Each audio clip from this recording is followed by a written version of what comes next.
I felt so good when I first looked at it because I was like, yeah, millennials, let's go, let's go. And then it's like, y'all need to get your cancer checked. I'm like, what?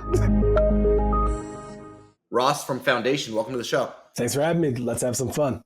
Let's take a look at the campaign. I'd love to hear what you think.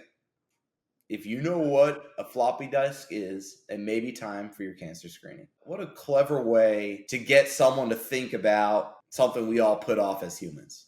I love this because it's a punch in the face. You start it with an immediate thing of, I know what a floppy disk is. Of course I know what a floppy disk is. And you feel good. And then you feel horrible. Come on, man. Like, it was the perfect bait and switch. It is the perfect bait and switch. And I feel like, unfortunately, this type of like messaging and advertising only exists on church signs that go viral on X every once in a while and billboards. How can B2B SaaS brands take this same concept where they take a trigger and then connect it to a time-activated event? I think it comes down to two things, either great copy or a great hook in a video. So the same methodologies can work when you are using storytelling messaging. You hit people immediately with something that hooks their attention and that they feel good that they know.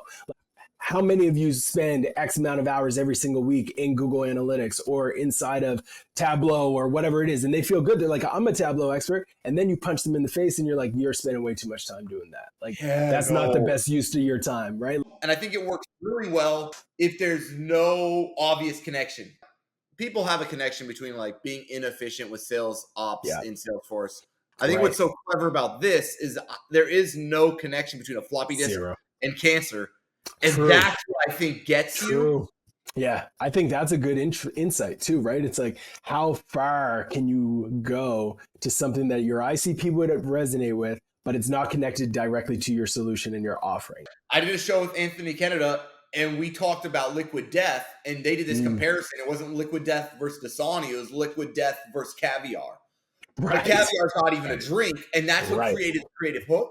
That's floppy disks aren't connected to cancer. You got someone to actually pause and think about cancer through a trigger like a floppy disk. That's the genius. Like right now, there's like all the love about the cold plunges. Like, is there a world where you like throw something in the mix about a cold plunge and then you like slap them with something about their CRM time being wasted or something like that? Like, that would be hilarious. If we could do a cold like plunge, you could then maybe sell them something that's health adjacent or maybe related to physical activity. Or I would love to figure out the angle how you get to CRM.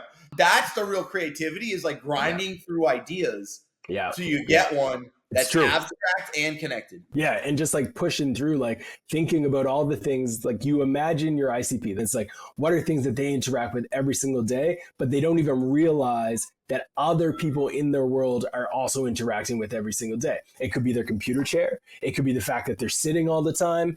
Maybe they are having like arthritis. They're scrolling on LinkedIn. They're not expecting to see something about back pain or whatever it is. But then boom, you're like, the reason why you're struggling with back pain is probably because you're not using a good CRM or something like that. I think at the end of the day, the biggest insight here is like, do the unexpected with your copy instead of doing what everybody else does, and you can stand out. And that is hard for B2B folks in general, because we all love to play the game of, oh, they're doing this, so I should do it too. Like, if you can think differently and come at it this way, like that's gold.